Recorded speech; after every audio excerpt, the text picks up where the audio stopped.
खूप सारी मंडळी आहेत. आंबेडकर मिशन म्हणून एक काम करते, एक संस्था काम करते, आणि या संस्थेच्या संलग्न असणारे अनेक लोक, त्या लोकांची मी चर्चा करणार आहे की परदेशामध्ये तुम्हाला आंबेडकर कसा दिसतो, आंबेडकरांचा विचार कसा दिसतो. चर्चेच्या सुरुवातीला मिलिंद अवसरमल जी आहेत त्यांच्याशी मी त्यांच्याकडे जातो. सर्वात आधी मिलिंदजी, आपलं खूप खूप स्वागत. आणि सगळ्यात महत्वाचं की तुम्ही जी परदेशातील जो आंबेडकरी विचारांची असलेली लोक आहेत त्यांना एकत्रित घेऊन तुम्ही काम करतायत. माझा थेट तुम्हाला प्रश्न आहे, परदेशात तुम्हाला आंबेडकर दिसतोय का? तुम्ही आता अमेरिकेमध्ये राहता, न्यू जर्सीमध्ये राहता, तिथे आंबेडकर तुम्हाला पाहायला मिळतोय का? सर्वप्रथम तुमच्या दर्शकांना मॅक्स महाराष्ट्राच्या मिलिंद अवसरमलचा AM तर्फे जय भीम. तुमच्या प्रश्नाचं उत्तर म्हणजे सकारात्मक आहे, होकारार्थी आहे की हो, बाबासाहेब आंबेडकर आम्हाला प्रदेशामध्ये दिसतात. एकेरीमध्ये तुमच्याप्रमाणेच मी उल्लेख केला, पण ते घडवण्यामागे खूप मोठा एक प्रवास आहे. कारण की इथे बाबासाहेबांचे जे विचार आहेत आणि बाबासाहेबांचं जे महत्व आहे हे लोकांपर्यंत पोहोचवण्यासाठी आणि खास करून विद्यापीठांपर्यंत पोहोचवण्यासाठी एक प्रवास झालेला आहे. आणि ही जी संस्था आंबेडकर इंटरनॅशनल मिशन ही त्यामध्ये अग्रेसर आहे. तर बाबासाहेब दिसतात इथे अमेरिकेमध्ये, वेगवेगळ्या स्वरूपात दिसतात, विद्यापीठांमध्ये दिसतात, स्थानिक लोकांमध्ये, ज्यांच्यामध्ये आम्ही इथल्या स्थानिक संघटनांशी आम्ही पार्टनरशिप करून त्यांच्याबरोबर काम करतो त्यांच्यामध्ये दिसतात.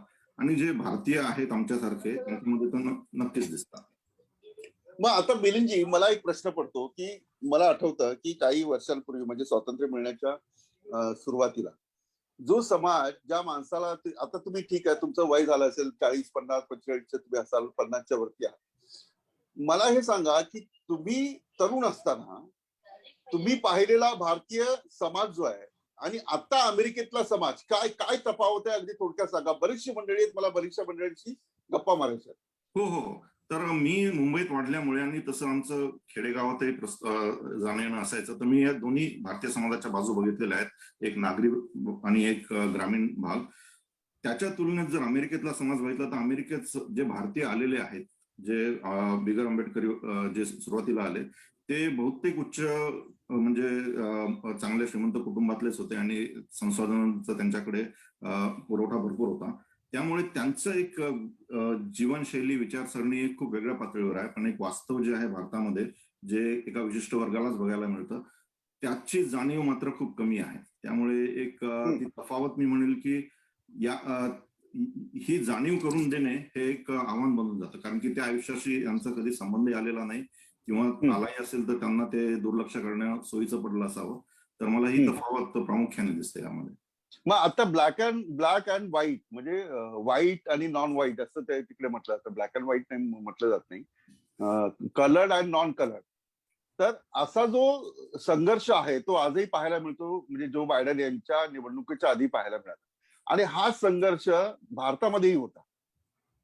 तर तो नेमका तिथल्या लोकांना आंबेडकरांच्या साहित्यांविषयी, आंबेडकरांच्या विचारांविषयी काही क्युरिओसिटी आहे? तिथले एनजीओ असतील, तिथले सामाजिक कार्यकर्ते असतील, कधी भाषणात उल्लेख होतो कधी साहित्यांमध्ये त्यांचा? खूप होत नाही किंवा होत नव्हता. आता जेव्हा आम्ही बाबासाहेबांचे विचार त्यांच्यापर्यंत पोहोचवायची प्रक्रिया सुरू केलेली आहे, तर त्यामध्ये त्यांचे जे विचारवंत आहेत, खास करून कृष्णवर्णीय म्हणजे आपले जे ब्लॅक बांधव आहेत, त्यांचे जे संशोधक आहेत, विचारवंत आहेत, त्यांच्यापर्यंत बाबासाहेब नक्कीच पोहोचलेले आहेत. आणि त्यांच्या मार्फत ते सामान्य त्यांच्या लोकांपर्यंत नक्कीच पोहोचतील. पण एक फरक इथे जे आहे कृष्णवर्णीयांचा, की यांच्या स्ट्रगलमध्ये, यांच्या संघर्षामध्ये इथले वाईट सुद्धा मोठ्या प्रमाणामध्ये सामील आहेत. त्यामुळे इथले वाईट बऱ्याच अंशी त्यांना जाणीव आहे की हा एक अन्याय झालेला आहे इतिहासामध्ये आणि या अन्यायाचं काहीतरी सोल्युशन केलं पाहिजे. आणि त्याच्यावर उपाय म्हणून जे अफर्मेटिव्ह ऍक्शन आहे इथे, त्याला खूप प्रोत्साहन मिळतं कॉर्पोरेट्समध्ये. म्हणजे अर्थात अजून बरंच काम बाकी आहे, मी असं नाही म्हणत की प्रश्न पूर्णपणे सुटलेला आहे, पण एक महत्वाचा फरक मला असा जाणवतो की इथले जे स्थानिक व्हाईट्स आहेत, जे गोरे आहेत, त्यांचा खूप मोठा पाठिंबा असतो या ब्लॅक मुवमेंटला. आणि तो एक मला फरक जाणवतो की आपल्या चळवळीमध्ये ते दिसून येत नाही. हा, म्हणजे आंबेडकरांची चळवळ उभी केली त्याच्यामध्ये हा असा पाठिंबा दिसला नाही, पण आता ब्लॅक लोकांसाठी व्हाईट लोकांचाही मोठा पाठिंबा आहे. हो, आहे. बिलकुल. मी पुन्हा येईल मिलिंदजी तुमच्याकडे, पण आता मी संजय भगत यांच्याकडे जाणार आहे. हेमंत चव्हाण सोबत आहेत. संजयजी आपलं खूप खूप स्वागत. संजयजी, तुम्ही आता कुठल्या देशात आहात आणि कशा प्रकारे तुम्ही काम करताय? जय भीम सर्वांना. मी इथं बॉस्टन अमेरिकेमध्ये आहे आणि इथं एक संघटना आहे बॉस्टन स्टडी ग्रुप. त्याचा संस्थापक अध्यक्ष आहे आणि इथं मी सॉफ्टवेअरमध्येच काम करतो. पुष्कळशे लोक इथं सॉफ्टवेअरमध्येच आलेले असतात, तर मी इथं सॉफ्टवेअरमध्ये काम करतो. यावेळेला तुमची जयंती कशी असणार आहे? म्हणजे यावेळेस आमची अमेरिकेत जयंती नाही एक असं असतं संजयजी की म्हणजे भारतीय लोक, मग ते गुजराती असतील, मराठी असतील किंवा सिंधी असतील, पंजाबी असतील, ते गेल्यावर भारतीय आपला जो इतिहास आहे तो विसरतात शक्यतो, आणि जेव्हा गरज असते तेव्हाच ते आठवतात. तर आता तेथील एकूण काय मानसिकता आहे? म्हणजे तुम्ही एकदम त्यामध्ये असं घुळून गेलात तुम्ही अमेरिकेमध्ये किंवा बॉस्टनमध्ये, त्या कल्चरमध्ये, की तुम्हाला प्रत्येक क्षणाला आंबेडकरांची आठवण येते? की मी म्हणजे एकीकडे एकेकाळी अस्पृश्य समाज जो आहे तो घराच्या बाहेरही पडायचा नाही, महिला घरामध्ये होती, आणि तुम्ही तर आता एकदम बॉस्टन सारख्या शहरामध्ये आहात, तिकडचं कल्चर असेल, तिकडचं थिंकिंग लेवल असेल.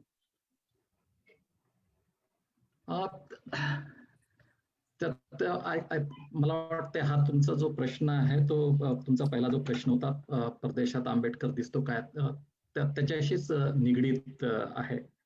आणि एक गोष्ट, मी ज्यावेळेस इथं अमेरिकेमध्ये आलो त्यावेळेस इथं फार कमी फॅमिलीज होत्या, तर त्याच्यामुळं आंबेडकर इथं नाहीच्या बरोबरच दिसत होता. परंतु या सॉफ्टवेअर बूम मध्ये पुष्कळशे आपले लोक इथं आले.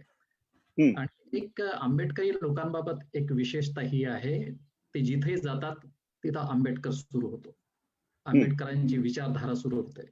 आणि इथं आलेले, अमेरिकेमध्ये आलेले आंबेडकरी लोक आहेत त्याला अपवाद नाही. आणि त्यामुळं इथं जेवढ्या प्रमाणात आंबेडकरांचे विचार चालतात, आंबेडकरांबाबत ऍक्टिव्हिटी चालतात, त्या मला वाटते कधी कधी विचार करतो तर इव्हन इंडियामध्ये सुद्धा त्याची जाणीव होते की इंडियामध्ये त्या प्रमाणात होत नाही किंवा त्या लेवलला होत नाही. एक एक्झाम्पलच द्यायचं झालं तर इथं ब्रँडाइस युनिव्हर्सिटी आहे, ती मागच्या 4 वर्षापासून म्हणजे 2015 पासून 3 दिवसाकरता आंतरराष्ट्रीय लेवलवरती एक unfinished legacy of doctor B.R. Ambedkar याच्या अंतर्गत कॉन्फरन्स होता, आणि त्याच्यामध्ये जगामधले सर्व लोक येतात. आणि हा कॉन्फरन्सनी फक्त आंबेडकर आपल्या इंडियातले जे आंबेडकरी लोक आहेत त्यांच्या करता मर्यादित न ठेवता इंटरनॅशनलाइज केलेला आहे. त्यामुळं आधी आम्ही जे पाहायचो 2014 आधी, आंबेडकरी लोक जे फंक्शन करायचे ते फक्त आंबेडकरीच अटेंड करायचे, काही अफवा वगळता. 1-2 वेळा आम्ही अमेरिकन लोकांना राजू कांबळे साहेब पोहोचल्यामुळं पाहायचो, पण अदरवाईज फक्त आंबेडकरी जनतेपुरताच आंबेडकर मर्यादित होता. परंतु 2015 नंतर ज्यावेळेस ही कॉन्फरन्स झाली त्याच्यानंतर आंबेडकर हा मोस्ट ऑफ द युनिव्हर्सिटीमध्ये पोहोचलेला आहे. आणि हेमंत आमचे अध्यक्ष जे आहेत त्यांनी जे सांगितलं की इथं ब्रांडाइस युनिव्हर्सिटीला बाबासाहेबांचा पुतळा त्यांच्या लायब्ररीमध्ये त्यांनी ठेवलेला आहे.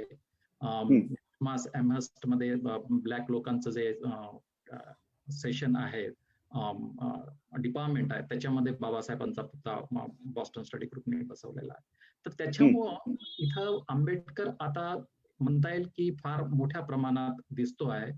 आणि त्याच्यामुळं आता आवश्यकता ही झालेली आहे की आंबेडकर फक्त आपल्यापुरता मर्यादित न ठेवता आपण दुसऱ्या लोकांकडे तो कसा घेऊन जायचा. त्यांना जसं इंडियामध्ये काही काळ आंबेडकर फक्त महार आणि ह्या कम्युनिटी करता लिमिटेड होता, तो न ठेवता तो कसा वेगवेगळ्या कास्टच्या लोकांना, वेगवेगळ्या रिलिजनच्या लोकांना आणि वेगवेगळ्या देशात नागरिकत्व असलेल्या लोकांकरता पोहोचला पाहिजे. त्या दृष्टिकोनात आम्ही आंबेडकरी लोक इथं. बिलकुल संजयजी, आणखी एक मला, म्हणजे मी कधी कधी आंबेडकरांविषयी वाचतो किंवा काही स्टडी करत असतो, तेव्हा परदेशातल्या म्हणजे जगातल्या अनेक देशांची कॉन्स्टिट्यूशन जी आहे ती त्यांनी वाचली, आणि त्याच्यातले जे चांगले थॉट्स होते ते त्यांनी घेतले आणि भारताचं संविधान स्थापन झालं. तर हे तुम्हाला कधी जाणवतं म्हणजे आपल्या संविधानात असलेले जे विचार आहेत किंवा मूलभूत तत्व जी आहेत ती अमेरिका असेल किंवा इतर तुम्ही ज्या देशांमध्ये गेलात तिथून ती घेतली आणि भारताचं म्हणजे भारताच्या संविधानामध्ये जी मूलभूत तत्व आहेत त्याचा उपयोग म्हणजे त्याचा वापर आणि आता तिथल्या अमेरिकेतल्या बोस्टन मधल्या संविधानामध्ये असलेला त्याचा वापर याचं कधी कम्पॅरिझन होतं म्हणजे फ्रीडम ऑफ स्पीच असेल आपल्याकडे थोडं रिस्ट्रिक्शन आलंय मग काही एक सरकार येतं ते काय बोलून देत नाही अन्याय करतं असं कधी कम्पॅरिझन केलं तुम्ही की माझा भारत आणि परदेश नाही अमेरिकेची कॉन्स्टिट्यूशन्स आणि इंडियाच्या कॉन्स्टिट्यूशन मध्ये तो खूप फरक आहे तसा कारण की इथं ज्या प्रमाणात सरकार चालतं इथं प्रत्येक स्टेटचं त्यांचं ओन कॉन्स्टिट्यूशन आहे आणि फेडरल कॉन्स्टिट्यूशन जरी असलं तरी इथं स्टेटला खूप जास्त स्वायत्तता आहे त्याच्यामुळे इथल्या कॉन्स्टिट्यूशनशी आणि अमेरिकेच्या कॉन्स्टिट्यूशनशी तेवढं कम्पेअर करता येणार नाही परंतु जे मूलभूत तत्व आहेत आपल्या कॉन्स्टिट्यूशन मध्ये आणि अमेरिकेच्या कॉन्स्टिट्यूशन मध्ये ते सारखेच आहे इथेही तेवढी स्वतंत्रता आहे याला आपल्या इथल्या नागरिकांना जेवढ्या इंडियामध्ये आहे आणि त्याच्यामुळं असं म्हणता येणार नाही की जे आणि आपल्या सर्वांना माहित आहे की अमेरिका आणि इंडिया हे largest and the oldest democracy समजल्या जाते करेक्ट आपल्या इंडियाला लार्जेस्ट डेमोक्रेसी म्हणतो आणि व्हेअरॅज अमेरिका जी आहे that is the oldest democracy तर त्यांचे प्रिन्सिपल्स जे आहे जवळपास सारख्याच प्रमाणात चालतात आणि मला ते असा वेगळा त्याच्यामध्ये काही फरक आहे म्हणजे मूलभूत तत्वाच्या दृष्टिकोनातून तो तसा जाणवत नाही ठीक आहे धन्यवाद मी पुन्हा वेळ जर मिळाला तर तुमच्याकडे येईल आणि तुम्हाला लवकर जायचं होतं मी तुमच्याकडे आधी आलो हेमंत चव्हाण यांच्याशी मी संपर्क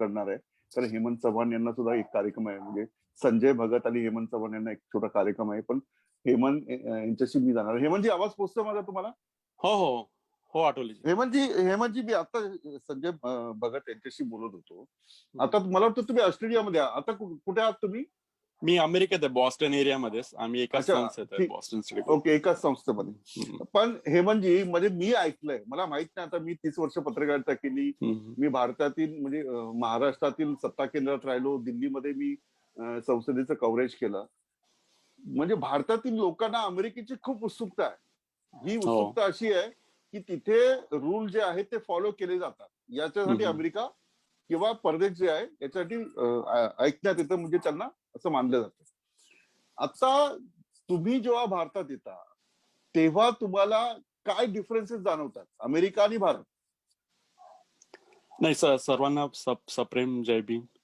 आठवलेची तुमचा प्रश्न खूप व्हॅलिड आहे म्हणजे अमेरिकेत आज कोविड असल्यामुळे सगळ्यांना उत्साह असतो मी पण जेव्हा अमेरिकेत आलो तेव्हा सगळ्यांना उत्साह होता की अरे मुलगा अमेरिकेत गेला म्हणून पण आपण जेव्हा आम्ही जेव्हा अमेरिकेत राहिलो मी आता 10 वर्ष राहिलो आणि जेव्हा भारतात परत जातो तेव्हा तफावत बरीच आहे म्हणजे तसं बघितलं तर इन्फ्रास्ट्रक्चर छान छोट्या मोठ्या सोयी थोडक्यात बोलायचं झालं तर एज्युकेशन सिस्टीम इथे 12वी पर्यंत मुलांना फ्री असते ती भारतात नसते आणि बऱ्याच साऱ्या सोयी इथल्या स्टेट गव्हर्नमेंट किंवा फेडरल गव्हर्नमेंट प्रोव्हाइड करतं ते आपल्या इकडल्या दुर्मिळ किंवा ग्रामीण भागात त्या सोयी भेटत नाही त्या सोयी इथे भेटल्या जातात मुलांना शिक्षणासाठी प्राथम्य दिलं जातं प्राथमिक शिक्षण सगळीकडे फ्री आहे म्हणजे तुम्ही ग्रामीण भागात तुम्ही पण असाल पण इथे तुम्हाला मोफत शिक्षण मोफत जेवण पण मुलांना भेटतं ती तफावत मला प्रामुख्याने जाणवली तशा बऱ्याच आहेत बट प्रामुख्याने शिक्षणासाठी जे बाबासाहेबांनी काम केलं होतं ते इथे मला आल्यावर कळालं की लाईक इथे ग्रामीण भागातल्या म्हणजे तुम्ही इथे पण बरेच गरीब क्षेत्रातले बरेच अमेरिकेत लोक असतात पण त्यांना प्रामुख्याने प्राथमिक शिक्षण 12वी पर्यंत सगळ्यांना मोफत असतं मग आता हे म्हणजे आणखी एक प्रश्न असा आहे की म्हणजे मिलिंद जी यांच्याशी बोलताना मला असं जाणवलं की फारसे आंबेडकरवादी जे आहेत ते परदेशात नाही आहे आपण खास करून अमेरिका यासाठी नाव घेतो की कारण अमेरिकेमध्ये खूपच सुरुवातीच्या काळात आधी फ्रीडम मिळायला सुरुवात झाली आणि अमेरिका एक महासत्ता आहे भारतीय लोक जेव्हा तिथे असतात अमेरिकेमध्ये किंवा इतर देशांमध्ये तेव्हा अनटचेबिलिटी जी भारतात पाहायला मिळते ती आजही गावाखेड्यामध्ये आहे ती जाणवते तुम्हाला तिथे म्हणजे मी आता भारतीयांमध्ये हा म्हणजे काही काही प्रमाणात जसं आम्ही आता आयटी इंडस्ट्रीमध्ये वगैरे काम करतो, काही काही गोष्टीत तुम्हाला समजतं की लाईक तुम्हाला म्हणजे तुमच्या आडनावावरून लोक विचारतात की तुम्ही कोणत्या भागातले आहेत, म्हणजे तुम्ही त्याच्यावरून ते तुमचं म्हणजे अजूनही असं कोणत्या आहे प्रदेशातला आहे. हा काही काही ठिकाणी काही काही लोक विचारतात, सगळेच नाही आहेत, पण काही काही ठिकाणी असा अनुभव येतो. म्हणजे बाकीचे माझे जे कलिग्स वगैरे असतील त्यांचे अनुभव आहेत. जनरली लोक आपल्याकडे आडनावावरून तुमची जात प्रदेश वगैरे ओळखतात, तसे काही काही ठिकाणी इथे पण आढळतात ते. पण ते सगळे ना आम्ही इथे बरेच आमचे आंबेडकराईट ग्रुप असल्यामुळे नॉट ओनली आपल्या कम्युनिटीतले बट आजकाल म्हणजे आम्ही बाबासाहेबांचे विचार सगळ्यांकडे प्रचार करतो. आणि जसे इथे समानता बाबासाहेबांनी भारतात आपल्या कॉन्स्टिट्यूशन मध्ये टाकली आहे, तसं समानता इथे पण अधिकार मिळतात. तर त्यामुळे जेव्हा आम्ही बाबासाहेबांचे विचार मांडतो ते सगळेजण बाबासाहेबांच्या विचारांशी निगडीत होतात. तर त्याप्रमाणे आम्ही पण त्यांना एज्युकेट करायचा प्रयत्न करतो. नाही भारतात तर असं आहे की सगळे राजकीय पक्षाचे लोक आंबेडकरांचं नाव, शाहू फुले आंबेडकरांचं नाव घेतल्याशिवाय त्यांचं भाषणच संपत नाही. बरोबर. पण वागण्यामध्ये वेगळं आहे. तसं बरोबर. माझं तिथलं आहे की ठीक आहे, परदेशात आपण गेलो, भारतीय आहोत, कुठल्या जातीचे असो, धर्माचे असो, पंथाचे असो, पण परदेशात गेल्यानंतर सुद्धा तिथल्या कल्चरची एकरूप व्हावं असं मेंटॅलिटी दिसत नाही वाटतं. म्हणजे अजूनही थोडंसं कुठे ना कुठे आडनावाने ओळखलं जातं. बरोबर. चला ठीक आहे. धन्यवाद. मग आता मला एक सांगा की आता मी तुम्हाला वेगळा प्रश्न विचारतो. आंबेडकर नाव ऐकल्यावर तुमची प्रतिक्रिया काय आहे ते मला सांगा. तुम्ही अमेरिकेमध्ये आहात. माझी सुरुवातच अशी होती की घराच्या बाहेर, गावकुसाच्या बाहेर, महारवाडा, चांभारवाडा, मांगवाडा अशा घरात जन्माला आलेला मुलगा, तरुण हे परदेशात जाऊन आपल्या कामाने डंका पिटतोय, तो कॉम्पिटिटर म्हणून काम करतोय. हे कशामुळे झालं आणि आंबेडकरांचं नाव ऐकल्यानंतर काय वाटतं तुम्हाला? म्हणजे आंबेडकर नावाला तर म्हणजे आमचं सर्वात मोठे वडील आहेत ते. आमचा जन्म, माझ्या आई वडिलांचा जन्म त्यांच्यामुळेच झाला आहे आणि त्यांच्यामुळेच आम्ही आज इथे पोहोचलो आहेत. हे आम्ही कधी विसरत नाही आणि हेच आम्ही आमच्या मुलांना पण शिकवतो. आणि आमचं ध्येय हेच आहे की बाबासाहेबांचे जे विचार आहेत ते आम्ही समानता आमच्या सगळ्या पूर्ण कम्युनिटीत आणायला पाहिजे. आणि बाबासाहेबांनी अॅनिहिलेशन ऑफ कास्ट आम्हाला सांगितलं होतं, तेच आम्ही करायचा प्रयत्न करत आहे इथे. आणि आम्ही आमच्या मुलांनाही शिकवतो की आपण जे आज इथे आहोत, आपण ज्या प्रतिकूल परिस्थितीनं वर आलो आणि अमेरिकेसारख्या देशात आलो, ते आज सगळे बाबासाहेबांमुळेच आहे. बिलकुल. खूप खूप धन्यवाद हेमंतजी आणि धन्यवाद संजयजी. मी शैलेश पिलेकर यांच्याकडे येतो. शैलेशजी, माझा आवाज पोहोचतो मला? हो, मी पिल्लेवार आहे, शैलेश पिल्लेवार. पिल्लेवारजी, तुम्ही नागपूरचे आहात सगळे. मला वाटतं नागपूरचे बरेचसे लोक आहेत याच्यामध्ये. हो, कारण नागपूर हे बाबासाहेबांचं म्हणजे कर्मभूमी म्हणता येईल, धम्मभूमी. तर आणि मग वर्ल्ड वाईड आंबेडकराईट जे ऍक्टिव्ह आंबेडकराईट जे दिसतील ते नागपूरचे दिसतात. मग कर्मभूमी म्हणजे कोकण, मग काय त्यांचं मऊ? हा, ते जन्मभूमी म्हणता येईल. चला, जन्मभूमी आणि कर्मभूमी. शैलेशजी, आंबेडकर नाव ऐकल्यानंतर परदेशात कुणी तुम्हाला जयभीम घातला आणि मी आंबेडकर आहे म्हटल्यावर तुमची काय प्रतिक्रिया आहे? एक स्वाभिमानाचा, एक गर्वाचा एक हे होतं की बाबासाहेबांच्या कष्टामुळे पोचलेला एक आंबेडकरी तो माझ्यासोबत आणि म्हणजे जयभीम घेतोय. हे एक म्हणजे एक प्राऊड फिलिंग असतं. आता तुम्ही कुठे आहात? म्हणजे आता कुठल्या ही किंगडम ऑफ बहरीन म्हणून एक सौदी अरेबिया आणि कतारच्या मध्ये एक छोटस आयलंड आहे, तिथे आहे.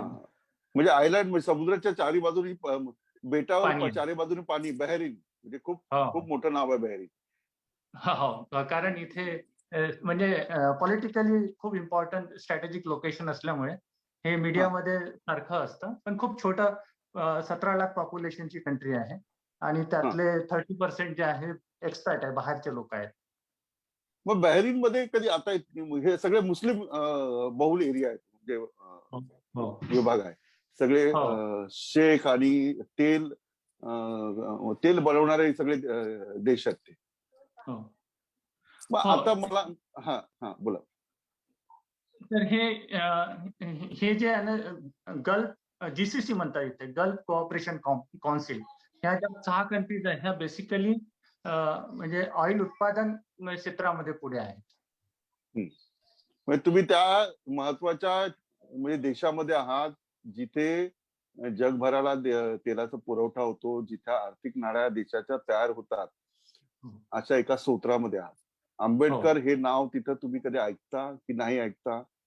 तिथल्या साहित्यिकांना, तिथल्या राजकारण्यांना, जे मुस्लिम विचारांचे आहेत, इस्लामिक थॉटचे आहेत, तर त्यांना आंबेडकर हे नाव माहिती आहे का? मला असं वाटतं की नाही, कारण इथे खूप डिफरन्शिएशन आहे म्हणजे लोकल आणि एक्सपॅट मध्ये. कारण लोकल जे सगळं अरेबिक मध्ये त्यांचं कल्चर असतं आणि त्यांचं कल्चर आणि बाकी दुसऱ्या कंट्रीच्या लोकांचं कल्चर खूप डिफरन्स आहे. आणि प्रत्येक कंट्रीचे जे लोक आहेत ते आपापल्या कल्चर मध्ये राहतात इथे. पण ऍज अ इंडियन कम्युनिटी, म्हणजे इंडियन कम्युनिटी इथे बऱ्यापैकी आहे आणि एम्बेसी आहे. एम्बेसी मध्ये बाबासाहेब जयंतीचा प्रोग्राम होतो, त्यावेळेस इथल्या लोकल एमिनेंट पर्सनॅलिटीला बोलवलं जातं आणि तेव्हा कळतं की थोडं बाबासाहेबांबद्दल त्यांना एक्सपोजर आहे. पण मला असं वाटतं की लिटरेचर अरेबिक मध्ये नसल्यामुळे, म्हणजे बऱ्यापैकी बाबासाहेबांचे लिटरेचर अरेबिक मध्ये नसल्यामुळे इथल्या लोकांना तो बाबासाहेब अजून पोहोचलेला नाही, पर्टिक्युलरली ह्या गल्फ कंट्रीज मध्ये. याच्यावर अजून थोडं काम झालेलं नाही. मग शैलेशजी, मला आता सांगा की आपण कम्पेअर करूया बहरीन आणि भारतातील विदर्भ. काय कम्पॅरिझन आहे? म्हणजे मला जेवढं कळतं की मनुष्य जाती म्हणजे महाडच्या 14 तळ्यावर जेव्हा आंबेडकरांनी पाण्यासाठी सत्याग्रह केला, तर त्याला त्यांनी संघर असं म्हटलं. आणि हा संघर्ष फक्त अस्पृश्य, भारतातील अस्पृश्य लोकांसाठी नाहीये, तो महाराष्ट्रातील अस्पृश्य लोकांसाठी पाणी मिळावं यासाठी नाहीये, संपूर्ण मनुष्य जातीला त्यांचा हक्क मिळावा यासाठीच आहे. मग तो बहरीन असेल, अमेरिका असेल, तिकडे नायजेरिया असेल, मार्टिन लुथर किंग यांची जी लढाई आहे ती आणि आंबेडकरांची लढाई यात साधर्म्य मानलं जातं. शैलेशजी, तिथल्या बहरीन मधील सामाजिक अवस्था कशी आहे? इथे थोडस वेगळं पॉलिटिकल सिच्युएशन आहे. ते म्हणजे इथे सेक्टरियल पॉलिटिकल गोष्टी असतात, तर त्याच्याशी आमचा तेवढा संबंध नसतो. कारण आम्ही जे बाहेरून आलेले, आम्ही येणार आहे, बेसिकली आम्ही इथे नोकरी करायला आलोय आणि आम्ही इंडियन आहोत, आम्हाला इथली सिटिझनशिप नाही आहे. तर आमचं तेवढा इथल्या पॉलिटिकल गोष्टींशी तेवढा संबंध नाही आहे. नाही, मी सामाजिक विचारतोय शैलेशजी, मी सामाजिक विचारतोय. म्हणजे इथली जशी अवस्था आहे तशी तिथे आहे का? तिथे काही कास्ट कल्चर असतील? सामाजिक व्यवस्था इथले लोक थोडे ऍडव्हान्स आहेत. जरी म्हणजे आपण जेव्हा इंडियातल्या लोकांशी कम्पेअर करतो, फॉर एक्झाम्पल एक माइंडसेट आहे इंडियामध्ये की मुस्लिम एरिया कसा असतो, ओके, आपल्याकडे स्लम अशा टाईपचे. पण इथे आपण बघतो की म्हणजे तो एक वेगळा अनुभव आहे. इथे सगळं मॉडर्न आहे. इथे मोठ्या मोठ्या बिल्डिंग्स आहेत, पॉश त्यांचे बंगलोज आहेत, सगळं ऍडव्हान्स आहे आणि हे डेव्हलप कंट्री सारखं आहे. तर त्याच्यामुळे खूप जास्त डिफरन्स वाटतो. क्लीनलीनेस आहे, सिस्टम्स आहेत आणि लाईफ कम्फर्टेबल आहे. म्हणजे आम्ही ऑलवेज म्हणतो की आमची लाईफ इंडियापेक्षा बरी आहे. इथे प्रत्येक सिस्टम ज्या आहेत त्या चांगल्या आहेत. उदाहरणार्थ घ्यायचं झालं, आता कोविडचं सिच्युएशन घ्या. जसं इंडियामध्ये व्हॅक्सिनसाठी प्रॉब्लेम सुरू आहे, पण इथे व्हॅक्सिन एवढं, माझे 2 व्हॅक्सिन झाले. तर हा फरक म्हणजे सामाजिक दृष्ट्या जर बघितलं तर हा खूप मोठा फरक आहे. कारण इथे जे आहे, इथले इन्कम जी आहे लोकांची, ही इन्कम जास्त आहे आणि स्टँडर्ड ऑफ लिव्हिंग खूप चांगली आहे इथल्या लोकल लोकांची. बिलकुल. खूप खूप धन्यवाद शैलेशजी. मी संदीप मोहिते यांच्याकडे जातो. प्रकाशजी, मी नंतर तुमच्याकडे येतो. संदीप मोहितेजी. संदीपजी, आता तुम्ही यावेळेला कुठल्या देशात आहात तुम्ही आता? मी मी आता सध्या ओमानला आहे, मस्कत सिटीमध्ये. म्हणजे आता जे शैलेशजी आहे त्याच्या जवळच आहे आखाती देश. जवळ बोलता नाही, दुबई आम्हाला जवळ आहे, युएई कंट्री. दुबई जवळ. आता दुबई, आता माझा तोच प्रश्न आहे की दुबई म्हणजे तुम्ही ओमानला आहात, तर आंबेडकर जयंती आता जवळ येते, 14 एप्रिलला आहे. काय भावना आहेत तुमच्या? भावना म्हणजे आपला एक फेस्टिवल म्हणून असं साजरा केली जाते जयंती. आणि जेव्हापासून आम्ही स्थापना केली आहे, ऍक्च्युली आम्ही आंबेडकर इंटरनॅशनल मिशन ओमान किंवा जीसीसी कंट्रीमध्ये जेवढे असोसिएशन आहेत, सोशल ऍक्टिव्हिटीज जेव्हा करतात, दे ऑल आर अनरजिस्टर्ड. आणि आम्हाला असा काही कार्यक्रम आउटडोर मध्ये आम्ही पब्लिसिटी करूच शकत नाही, कारण इकडचे रूल्स अँड रेग्युलेशन्स थोडे वेगळे असतात. तरी आम्ही काय करतो, छोटंसं हॉटेल वगैरे अरेंज करतो किंवा कुणाच्या घरी राहून जयंती साजरा करतो. इनिशियली पहिले 2-3 वर्ष आम्ही असंच केलं, त्याच्यानंतर आम्ही हॉटेल्समध्ये केलं. 2012 मध्ये आम्ही जीसीसी जयंती केली होती आणि त्याच्यामध्ये बहारेनवरून लोक आले होते, कतारवरून आपले बंधू आले होते, परत दुबईवरून युएईची अबुधाबी या कंट्रीतून लोक आले होते. आणि तसंच दुबईलाही केव्हा फंक्शन होतं तेव्हा आम्हीही इथून दुबईला जातो. आणि आमच्यासाठी, आमच्या फॅमिली जे आहेत, आमच्यासाठी एक फेस्टिवल असतो आणि त्या दिवसाचा आम्ही नेहमी वाटच बघत असतो. ऑलरेडी आमचं ह्या वर्षाचं ऑनलाईन जयंती साजरीचा कार्यक्रम सुरू झालेला आहे आणि 15 तारखेला आम्ही साजरा करणार आहोत. मग संदीपजी, तुम्ही तिकडे जयंती साजरी करता, भारतात का येत नाही? मग तुमचं मूळ गाव कुठलं आहे? माझं मूळ गाव आहे साकुर्डे, रत्नागिरीमध्ये. हा, मग तुम्ही मूळ गावी का येत नाही जयंती साजरी करायला? ऍक्च्युली इकडचं वर्क कल्चर थोडं डिफरंट आहे. इकडे आम्हाला सुट्टी जेव्हा भेटते म्हणजे आम्हाला 12 मंथ्स कम्प्लिशन नंतर एक सुट्टी भेटते. आणि जर कधी एमर्जन्सी सुट्टीला जायचं असेल तर it depends on the company policy. तर ते एग्री केलं तरच आम्हाला जाता येते. पण मी प्रयत्न करतो, जेव्हा जेव्हा आमच्या गावी नेहमी मे महिन्यामध्ये जयंती साजरी केली जाते. आंबेडकर जयंती, महात्मा फुले जयंती आणि बुद्ध पौर्णिमा ह्या 3 एकत्र केली जातात. तर मी आतापर्यंत फक्त 2 ते 3च जयंती अटेंड करू शकलो आहे, पण कामाच्या ह्यानी जाता येत नाही. शैलेशजी, मी तुम्हाला एक वेगळा प्रश्न विचारतो. म्हणजे तुम्ही आता ओमानला आहात आणि शैलेशजी सुद्धा आहे, संदीपजी सुद्धा आहे. चला, मी संदीपजींना विचारतो, शैलेशजी तुम्हालाही विचारेल मला प्रश्न. आता तुमच्याकडे 2 पैसे असं धरून चालू आहे की तुम्ही चांगले शिकलात, चांगल्या जॉबला आहात आणि तुम्ही काम करताय. आता आंबेडकरांनी असं म्हटलं होतं की आपल्या कमाईचा 1% हिस्सा, 2% हिस्सा जो आहे तो आपल्या समाजासाठी दिला पाहिजे.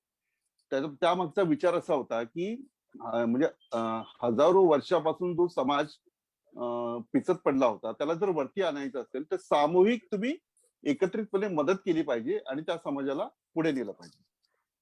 तिथे गेल्यावर तुम्हाला काय करावंसं वाटतं?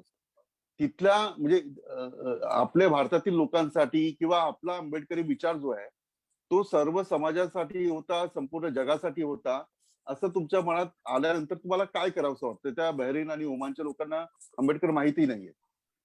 बरोबर. सर, मी तुम्हाला एक छोटीशी माहिती देतो. माझे आजोबा आज जिथे आयकर भवन आहे तिथे बाबासाहेबांचं ऑफिस होतं. माझे आजोबा त्यांच्या ऑफिसला जायचे संध्याकाळच्या टायमाला ड्युटी झाल्यानंतर आणि त्यांच्या पायाची मॉलिश करायची. माझे वडील समता सैनिक दल मध्ये होते. माझ्या वडिलांनी बाबासाहेबांचा हात पकडून स्टेजवर चढवला आहे त्यांना कार्यक्रमामध्ये. म्हणजे माझा जो फॅमिली बॅकग्राऊंड जो येतो बाबासाहेबांच्या म्हणजे कार्यापासूनच येतोय. आणि आमच्या घरामध्ये आमचा जो एरिया आहे खार आंबेवाडी, जिथे मुंबईमध्ये मी राहतो, it is the worst area and it is black listed area. 2011-12च्या हिंदू मुस्लिम लढाईमध्ये आमचा एरिया पूर्ण ब्लॅकलिस्ट होता. मी तशा एरियामधून आलेलो आहे बाहेर. तर सांगायचं तात्पर्य हे आहे की एक जे बी पेरले वडिलांनी आमच्यामध्ये, भावांमध्ये किंवा आमच्या फॅमिलीमध्ये, ते आम्ही कंटिन्यू पुढे करतोय. आणि तुम्ही जो प्रश्न विचारला की शेअर दिलं पाहिजे का, हो, मला असं वाटते सगळ्यांनी, एनी इंडिव्हिज्युअल जे चांगले कमवतात, तुम्हाला तुमच्या मते जेवढं द्यायचं असेल देऊ शकता. नाही, माझा विचार आर्थिक नाहीये. माझा विचार आर्थिक म्हणून तुम्हाला म्हणत नाही की आर्थिक मदत केली पाहिजे. माझा असं म्हणणं आहे, आंबेडकरांचा विचार होता, कुणाला आर्थिक मदत द्यायची असेल तो आर्थिक मदत करू शकतो, पण एखादा विचार पुढे नेण्यासाठी तिथल्या आपण जिथे आहोत तिथे काही कॉन्ट्रीब्युट करण्याचा कधी वाटतं तुम्हाला? हो, डेफिनेटली. लोकल कम्युनिटीमध्ये आतापर्यंत आम्ही काही केलं नाही इकडे, पण with the help of Indian embassy आम्ही प्रयत्न करतो की आमच्याकडून आंबेडकर इंटरनॅशनल मिशन ह्या नावाने आम्ही काहीतरी कार्यक्रम करू आणि बाबासाहेबांना पुढे पोर्ट्रे करू की हो, असा एक महान व्यक्ती आहे बाबासाहेब आंबेडकर, की त्यांच्या माध्यमातून त्यांचा मेसेज लोकांपर्यंत पोहोचला पाहिजे. We are working on that. बिलकुल. शैलेशजी, मगाशी मी तुमच्याशी बोलताना हाच प्रश्न विचारणार होतो की अरेबियातल्या लोकांना किंवा तिथल्या लोकांना आंबेडकर माहित नाहीये. कधी मनात आलंय तुमच्या की एखादं पुस्तक आपण आंबेडकरांविषयी काढलं पाहिजे अरेबिक भाषामध्ये, तिथल्या लोकल भाषांमध्ये, आखाती भाषांमध्ये? हो, नक्कीच. म्हणजे हा विचार आमच्या मनात आहे, आमच्या ग्रुपच्या मनात आहे. आणि कसं आहे की बेसिकली आम्ही जे आहे तर असं म्हणता येईल की गल्फमध्ये आलेले आम्ही फर्स्ट जनरेशन आंबेडकर आहे. ओके. आणि आमचा एक मेन उद्देश आहे पहिले की इथल्या लोकांना ऑर्गनाइज करायचा. ओके. एका ठिकाणी जेव्हा एका ठिकाणी येतील तर आपण लार्जर प्रोजेक्टवर काम करू. तर तुम्ही हा प्रश्न विचारला होता संदीपला की बाबासाहेबांनी म्हटलं होतं की आपल्या कमाईमधला 5% भाग समाजासाठी द्यायला पाहिजे, तो वेळ असो किंवा फायनान्शियल. तर ही जी संकल्पना आहे ही आंबेडकरी लोकांमध्ये, ते ओमानमध्ये म्हणा किंवा युएस मध्ये म्हणा, ह्या सगळ्या लोकांमध्ये ही भावना आहे. आणि त्या भावनेतूनच हे जे वेगवेगळे ग्रुप कार्य करत आहे वेगवेगळ्या क्षेत्रामध्ये, युनिव्हर्सिटीज मध्ये. तसं आम्ही बहरीन मधनं आम्ही पोरांना म्हणजे आपल्या इंडियामध्ये हायर एज्युकेशनसाठी मदत करतो. इंडियामधल्या हायर एज्युकेशनसाठी आमच्याकडे 10 स्टुडंट आहेत, तर त्यांनी 5 वर्षापासून त्यांची पूर्ण जो खर्च आहे तो आम्ही घेतो. कारण आमचा ग्रुप असल्यामुळे आमचे रिसोर्सेस लिमिटेड आहे. ऍट द सेम प्रोजेक्ट घेतले आहे गावामध्ये आम्ही. आमच्यासारखे तुम्ही कसे व्हा, मोठे कसे व्हाल, त्याच्यासाठी आम्ही कल्चर अवेअरनेसचे प्रोग्राम्स खूप घेतो. जेव्हा आम्हाला आता 2 वर्षापासून बंद आहे कोविडमुळे, पण तर हे जे प्रोजेक्ट आहे पे बॅक टू सोसायटी का करतो आम्ही? कारण आमचं असं मत आहे की आम्ही ज्या भाकरी खातो त्याच्यावर बाबासाहेबांची सही आहे. तर त्याच्यामुळे हे सगळे ते गाणं तुमच्यापर्यंतही पोहोचलंय. हो, नक्की. चला, आम्ही खातो त्या भाकरीवर बाबासाहेबांची सही आहे. तर आम्ही जपानमध्ये जातो. डॉक्टर सुशांत घोडघाटे जी आहेत. डॉक्टर सुशांत जी, का तुम्ही जी भाकर खाताय कोणाचं नाव आहे त्याच्यावर? ऑफकोर्स त्याच्यामध्ये माझी आवाज येत आहे का? हा, बोला. हो, नाही, ऑफकोर्स त्याच्यामध्ये काही दुमत नाही. बाबासाहेबांची सही आहे सर्व भाकरींवरती. तर पण ही सही संकुचित झाली असं वाटतं. आता मी तुम्हाला थेटपणे विचारतो, ठीक आहे? आपल्याकडे IAS officer, IPS officer, class 1, class 2, काही उद्योजक यांच्यावर एक ठपका बसलेला आहे. आता मी 30 वर्ष पत्रकारिता करतो. तर हे जे IAS ऑफिसर आहेत, ज्यांनी पैसे कमवले, ते दलितांमधले ब्राह्मण झाले. हे कधी ऐकून आहे तुम्ही? ऐकूयात आहे? हो, नक्की. म्हणजे काय म्हणते कसं असते ना, आता सर्वांची परिस्थिती सर्व आपापल्या परिस्थितीनुसार किंवा आपापल्या सराउंडिंग नुसार आपली लाईफ चालत असतात. तर त्यांच्यामध्ये त्यांचा स्वतःचा काही दोष आहे असं म्हणता येणार नाही. काही ना काही असतेच मागे पुढे. तर आहे असं तर आहेत, म्हणजे डेफिनेटली ऐकलेलं आहे. पण हे दुरुस्त कसं केलं पाहिजे? आता मी त्यांना शैलेशजींना प्रश्न विचारला. आंबेडकरांनी स्वतःसाठी म्हणजे आंबेडकरांना जर धर्मांतर करायचं असतं तर करोड रुपये त्यांना मिळाले असते. आंबेडकरांना समजा आपल्यासाठी मंत्रिपद घ्यायचं असतं तर ते त्यांनी मंत्रिपद कधी, त्याचा राजीनामा कधीच दिला नसता. आंबेडकरांना स्वतःच्या कुटुंबाविषयी समजा खूप प्रेम असतं, स्वतःच्या कुटुंबाविषयी. तर मला वाटत नाही की काळाराम मंदिराच्या समोर उभ्या असताना त्यांना लागलेला दगड त्यांना खावा लागला असता. मला महाडच्या चौदार तळ्यावर ज्या लाठ्या काट्या बसल्या त्यांच्यावर, त्याच्या सहकार्यावर, ते त्यांना कधी बसलं असतं. एवढं उच्च शिक्षित असताना त्यांनी हे सगळे केलेलं आहे. तर त्याचा जो मोटिव्ह आहे, त्याचा जो उद्देश होता, तो कुठे ना कुठे सफल होताना पाहायला मिळत नाही. आंबेडकरी चळवळ ही सुरुवातीच्या काळात खूप मोठ्या प्रमाणात वाढली. लोक शिकले, एज्युकेट झाले आणि IAS ऑफिसर झाले, उद्योगपती झाले. पण नंतरची जी पिढी आहे, ती नंतरची पिढी स्टक झालेली आहे. तिला दिशा राहिलेली नाहीये. ती राजकीय असेल, सामाजिक असेल किंवा एज्युकेशनल असेल. तर यांना दुरुस्त करायचं असेल तर काय केलं पाहिजे? हा खूप छान प्रश्न तुम्ही विचारलेला आहे आणि खूप महत्वाचा आहे. तर माझ्या मते मी आता जी या 20 वर्षामध्ये लाईफ बघितलेली आहे, बऱ्याच देशामध्ये मी फिरून सुद्धा आलोय. अमेरिकेचं कल्चर बघितलं, युरोपचं कल्चर बघितलं, जपानमध्ये 20 वर्षापासून स्थायी आहे. तर तुमच्या प्रश्नाचं स्ट्रेट उत्तर द्यायचं असं आहे, की पहिला प्रश्न आपण आपल्या माइंडमध्ये हा विचार करायला पाहिजे, की बाबासाहेबांना अशी काय गरज पडली होती हे सगळं करायची, है ना, त्यांच्या त्या वयापासून.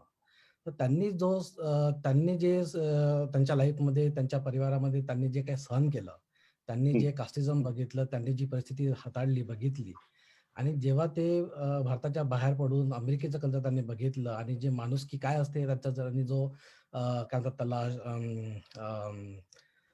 टेस्ट जी त्यांनी घेतली, तर तो जो स्वाद त्यांनी घेतला माणुसकीचा, त्याच्यामुळे त्यांना कळलं की नाही, हे आपल्या भारतामध्ये जी काही परिस्थिती आहे, दिस इज नॉट गुड आणि ही इक्वालिटी यायलाच पाहिजे.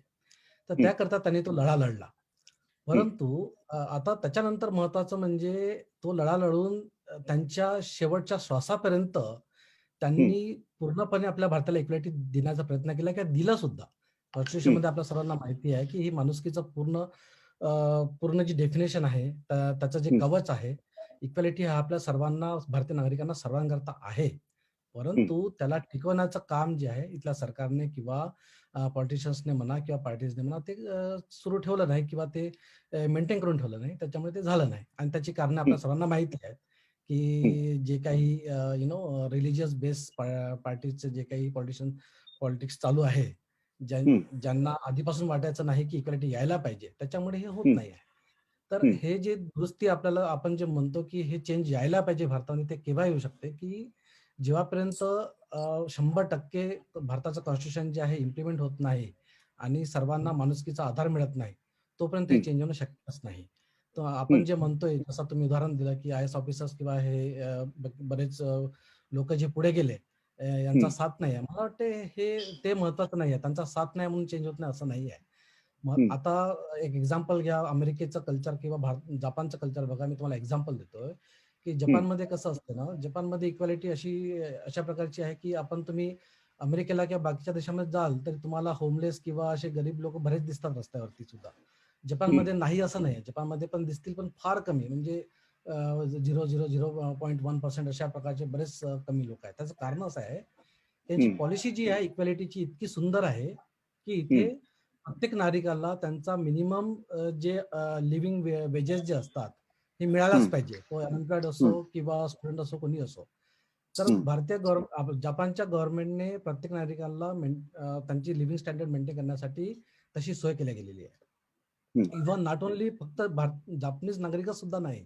जसं माझ्यासारखा व्यक्ती जो बाहेर देशातून आलेला आहे आणि ज्याला इथलं परमनंट रेसिडेन्स असेल किंवा जपानमध्ये राहण्याची परमिशन असेल, कोणती असो ती, ट्रॅव्हल सोडून, म्हणजे इंजिनियर व्हिसा असो किंवा कोणताही असो, अशा लोकांना सुद्धा जरा समजा त्यांचा जॉब गेला आणि जर त्यांना खाण्याची सोय नाही आहे स्वतःची, तर त्यांना इथल्या अनएम्प्लॉयमेंट ऑफिसमध्ये जाऊन त्यांनी जर रजिस्टर केलं, तर त्यांना महिन्यामध्ये जो कमीत कमी खर्च असतो, इथलं कमीत कमी लिव्हिंग एक्सपेन्स जवळपास आहे 1,75,000 जापनीज येन, म्हणजे ते जवळपास होतात 80,000 ते 90,000 रुपीज असे होतात महिन्याचे. हे कमीत कमी लिव्हिंग एक्सपेन्सेस इथे लागतात आणि गव्हर्नमेंटचं मॅन्डेटरी आहे की ज्यांना ही गरज आहे त्यांना हे देण्यात यायलाच पाहिजे. तर अशा प्रकारे एक जे लिव्हिंग स्टँडर्ड आहे आणि एक इक्वॅलिटी आहे किंवा एज्युकेशन आहे, एम्प्लॉयमेंट आहे, ह्या सगळ्या गोष्टीला इतक्या सुंदर रीतीने यांनी मेंटेन केलेलं आहे, की ती जी परिस्थिती आपण जे भारतामध्ये बघतो, ही परिस्थिती इथे यायचं काही कारणच नाही. तर हे चेंज जेव्हा आपण पॉलिटिकली आपल्या देशामध्ये येणार नाही, त्याच्याशिवाय जी इक्वॅलिटी आपल्याला पाहिजे आहे, जात किंवा रिलिजन सोडून एक माणुसकीची इक्वॅलिटी जी पाहिजे आपल्याला, ही त्यापर्यंत येणार नाही जेव्हापर्यंत अशा प्रकारचं पॉलिटिकल इम्प्लिमेंटेशन प्रत्येक नागरिकांपर्यंत पोहोचत नाही. आणि ही परिस्थिती सगळं कॉन्स्टिट्यूशनमध्ये आपल्या सगळीकडे आहे. फक्त आहे की इम्प्लिमेंटेशन होत नाही, बस हाच एक कारण आहे, असं बिलकुल. मला वाटतं. सुशांतजी, म्हणजे आता मला एक प्रश्न पडला आहे, की ज्या देशामध्ये गौतम बुद्धाचं एवढं मोठ्या प्रमाणात प्रसार आहे, म्हणजे भारतामध्ये जन्म झाला गौतम बुद्धांचा, आणि तेवढा प्रसार काय भारतामध्ये नाहीये, महाराष्ट्र किंवा युपी हा भाग जर सोडला तर. तर मला, आणि मग बुद्धाचा मार्ग जो आहे तो आंबेडकरांनी घेतला.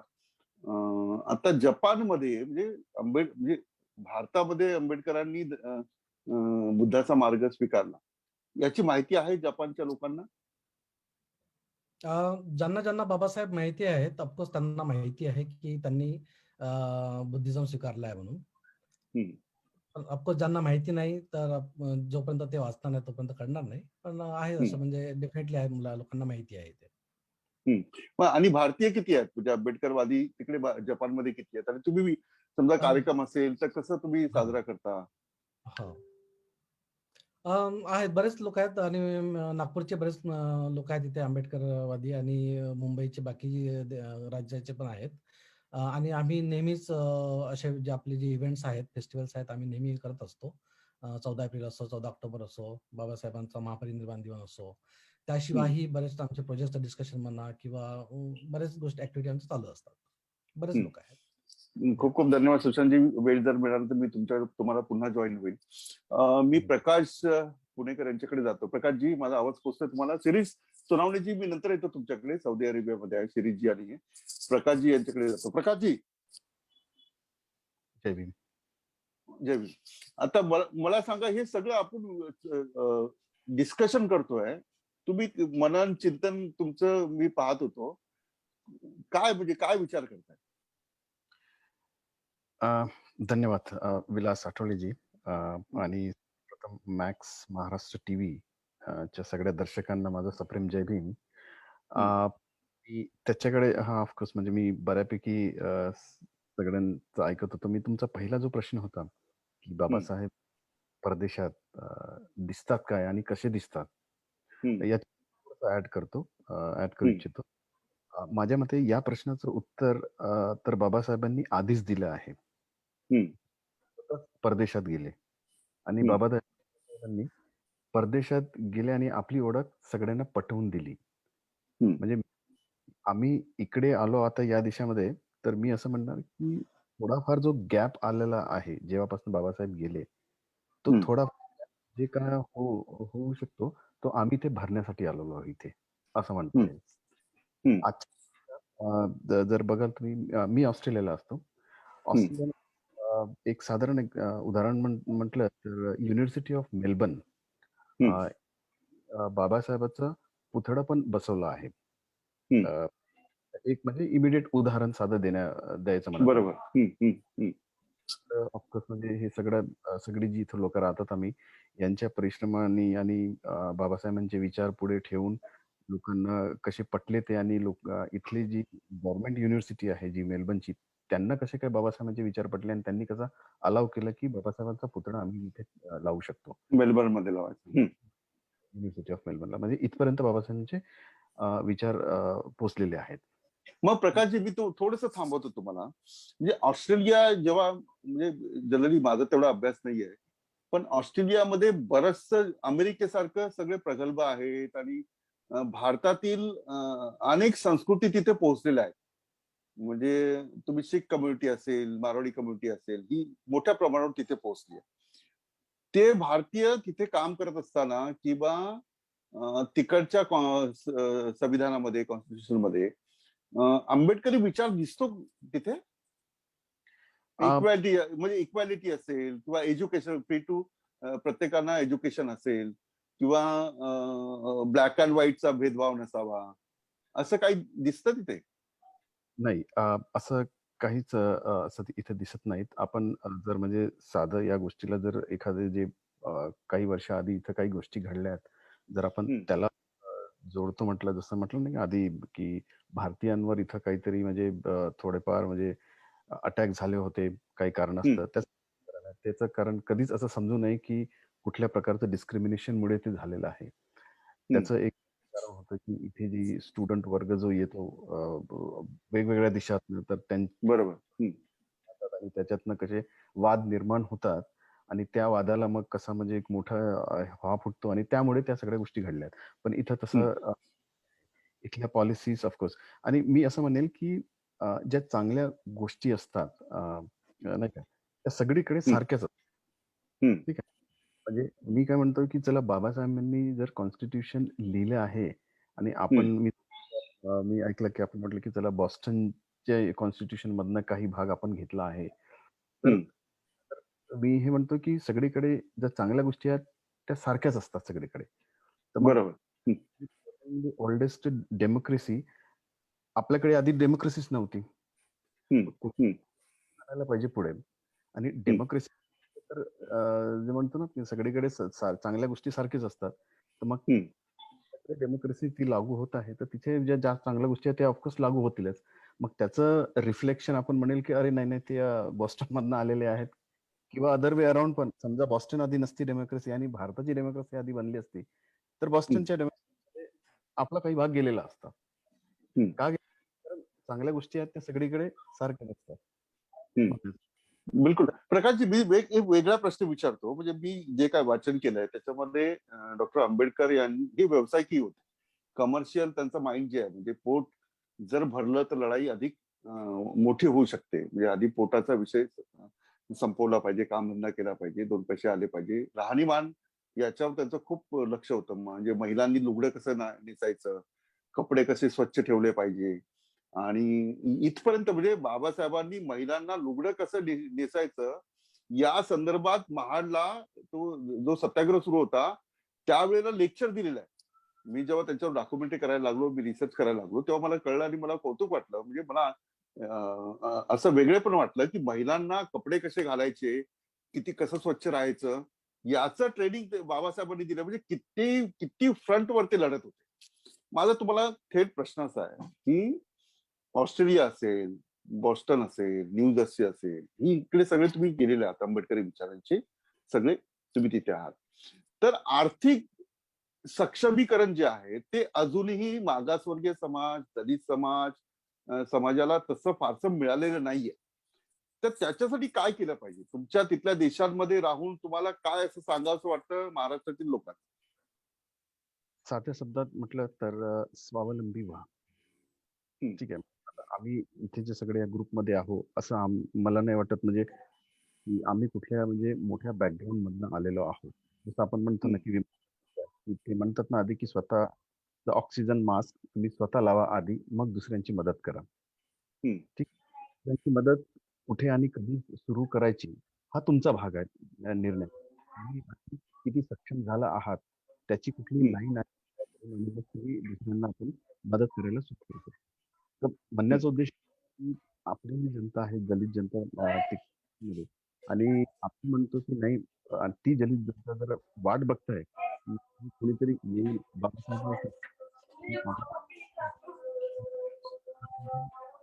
शक्य नाही.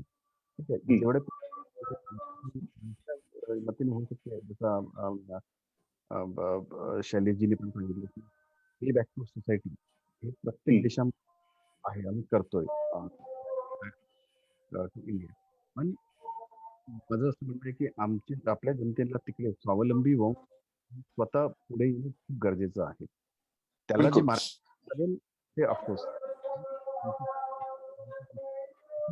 बिलकुल बिलकुल बिलकुल. प्रकाशजी, जर म्हणजे प्रकाशजी बोलत असतील किंवा सुशांतजी बोलत असतील, शिरीषजी बोलत असतील, तर कुणाला समजा मध्ये एखादा मुद्दा म्हणायचा असेल तर तुम्ही बोलू शकता. मी शिरीष सुरवणे यांच्याकडे जातो. शिरीषजी, कशा आहात तुम्ही आणि सौदी मध्ये कसं कोरोनाचं कसं आहे, माहोल कसा आहे? नाही, करोना, जय भीम सर्वांना. सर्वप्रथम ऍक्च्युली करोना इकडे वेल कंट्रोल मध्ये पहिली गोष्ट. तर सर्वात प्रथम मी सर्वांना धन्यवाद देतो चॅनलला.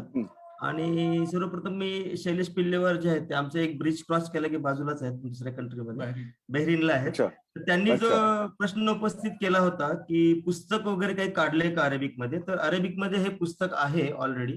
तर सिग्निफिकन्स ऑफ डॉक्टर आंबेडकर ऊर्जा संघ कार्यक्षेत्र यांनी एक पुस्तक ऑलरेडी पब्लिश केलेलं आहे. याच्या 10-15 प्रती आम्ही ऑलरेडी इकडे डिस्ट्रीब्यूट पण केलेले आहेत सौदीमध्ये. अरे वा. ओके. अरेबिक मध्ये काढलेले आहे. तर याचे काही प्रती आम्ही अजून पुढे देऊच. आणि हा एक पहिला, याच्यामध्ये ह्या पूर्ण अरेबिक मध्ये आहे. आय थिंक विजुअल होते का थोडं थोडं? हो, दिसतंय मला. हो. तर याच्यामध्ये बेसिकली जर तुम्ही पाहाल तर महाडचा सत्याग्रह वगैरे हे सगळे चित्र वगैरे दिसतात बघा, आणि ते सगळं अरेबिक मध्ये लिहिलेलं आहे. ओके. तर आमच्या 8-10 मित्रांना आम्ही हे दिलेले आहे. त्याच्या अजून प्रती मागवून आम्ही ते सगळीकडे डिस्ट्रीब्यूट करू. नंबर 1. नंबर 2 असं की जो इकडचा जो समाज आहे तो जरी शहरियत लॉ मध्ये असेल तरी देखील इकडे पहिले ड्रायव्हिंग, लेडीज लोकांना ड्रायव्हिंगला अलाउड नव्हतं, तर ते देखील आता अलाउड करतायत. किंवा त्याचबरोबर बाकीचे आता मूवीज वगैरे इकडे होत्या त्या पण इकडे येतात. त्याचं कारण काय माहितीये का? त्याचं कारण शरिया लॉ मध्ये त्यांनी आपल्या भारताची जी कॉन्स्टिट्यूशन आहे की जे न्याय, स्वातंत्र्य, समता, बंधुता या तत्वावर आधारित आहे बाबासाहेबांची, तर ती कॉन्स्टिट्यूशन इकडे रिफर करून काय करतात की त्याच्यामध्ये लिबरल व्हायचा प्रयत्न करतात आणि इतर जगाशी आपल्याला एकत्र आणण्याचा प्रयत्न करतात. आता पहिला सगळ्यापासून मगापासून मी बघत होतो सगळेजण आंबेडकराईट बोलत होते. तर मला त्याच्यामध्ये एक सगळ्यात महत्वाची गोष्ट सांगायची की आंबेडकराईट म्हणजे काय हे पहिलं अत्यंत जाणून घेणं गरजेचं आहे. Ambedkarite thought means what? Ambedkarite thought म्हणजे बाबासाहेब नाहीत हे पहिल्यांदा समजून घ्या. हे मला खूप कळकळीने सांगायची इच्छा आहे पहिल्यांदा सगळ्यांना.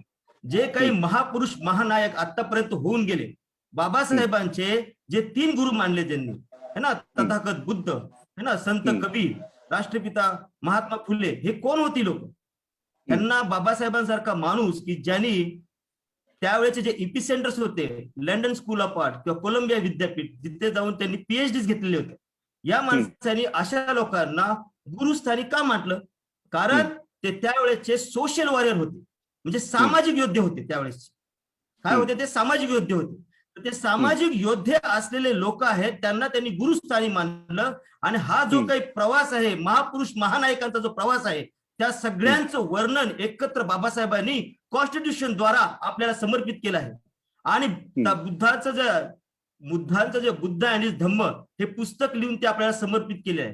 म्हणजे बाबासाहेबांचा थॉट हा फक्त बाबासाहेबांचाच नसून तो पूर्ण महापुरुष महानायकांचा थॉट आहे आणि तो बाबासाहेबांच्या स्वरूपामध्ये आपल्यापर्यंत पोहोचवायचा प्रयत्न झालेला आहे आणि तो आपल्या सर्वांनी ग्रहण केला पाहिजे. SC ST OBC मायनॉरिटीज हे सगळे जे आहेत ते काय आहेत, आता कुठे ना कुठे ते मजलूम आहेत, त्यांना कुठं ना कुठं त्रास होतोय. त्या सगळ्यांनी एकत्र येऊन समाजासाठी कार्य केलं पाहिजे. आता समाजासाठी कार्य करताना आपण जेव्हा बोलतो की ते तिथे तो पक्ष असा आहे, ती संस्था अशी आहे, ती मुवमेंट अशी आहे, अरे कुठली पण मुवमेंट असू दे, कोणी असू दे, जे लोक ग्राउंड लेवलवर कामं करतात तिथे भारतामध्ये, ती सर्व लोक आपली लढाई लढतायत.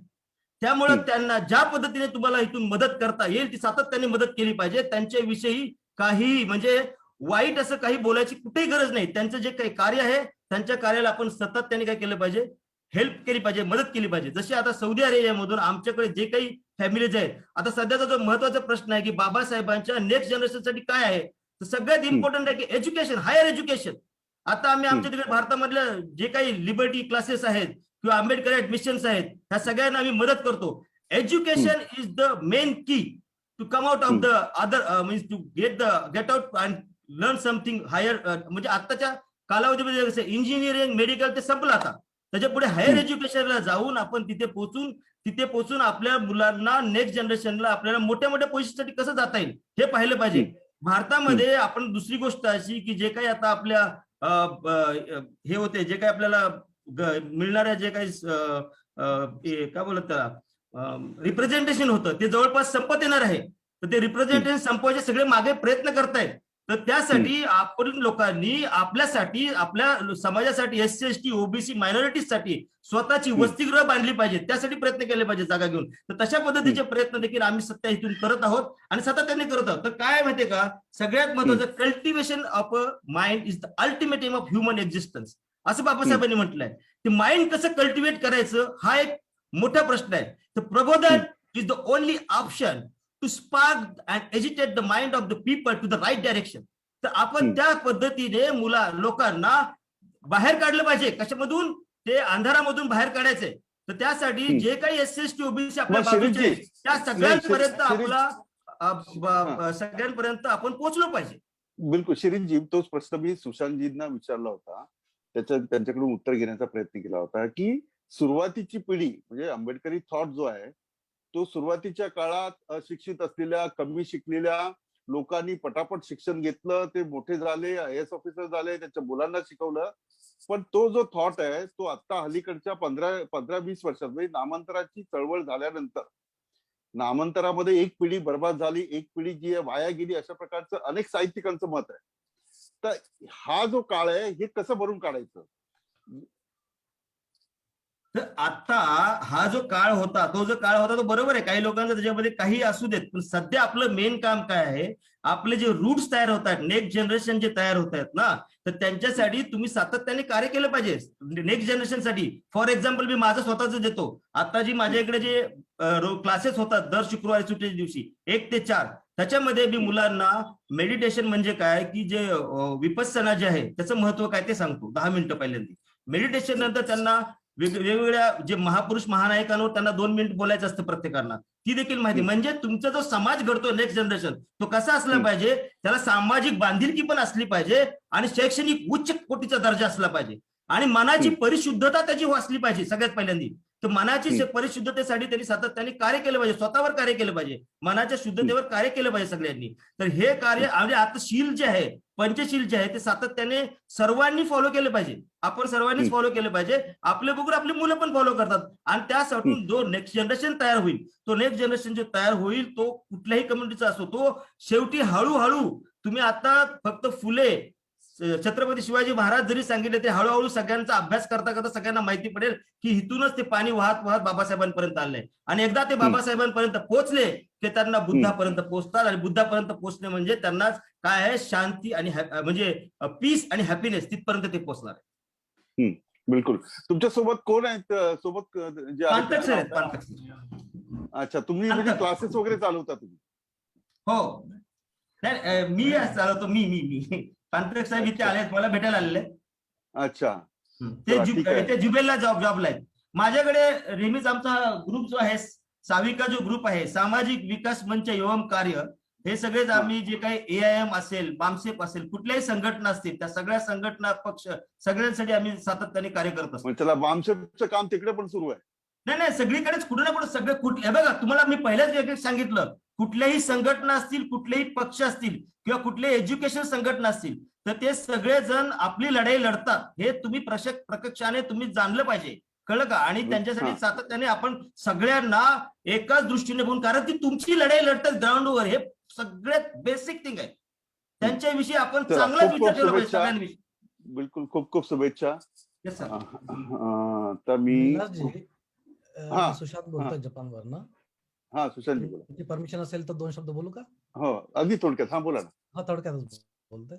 तर शिरीषजीने बरोबर म्हटलं, ते एज्युकेशन बद्दल जे बोलले, आणि तुम्ही जो मला प्रश्न विचारला होता त्याचं अजून थोडंसं पुढे जर बोलायचं असलं तर शिक्षण हे खरंच फार महत्वाचं आहे. जसं बाबासाहेबांनी आपलं स्वतःचं शिक्षण घेऊन स्वतः मोठे झाले आणि त्यांनी रिव्होल्युशन आणून दाखवलं, तर तसंच आज जसं आपण बघतोय की गरीब पिढींना म्हणा किंवा लो कम्युनिटी वाईज जर आपण डिवाइड केलं, तर ज्या मुलांना शिक्षण मिळत नाही त्या शिक्षणामुळे मागे राहून जातात. तर मला असं वाटतं की आपल्या भारतामध्ये जी मॅक्झिमम पॉप्युलेशन जी आहे, 40-50% असो किंवा 16-60% असो, ज्यांना एज्युकेशन बरोबर मिळत नाही आहे किंवा फक्त स्वतःच्या मदर टंग मध्येच त्यांना, मातृभाषेमध्येच त्यांना एज्युकेशन मिळते आणि इंग्लिश एज्युकेशन न मिळाल्यामुळे त्यांचं करिअर डेव्हलप होत नाही.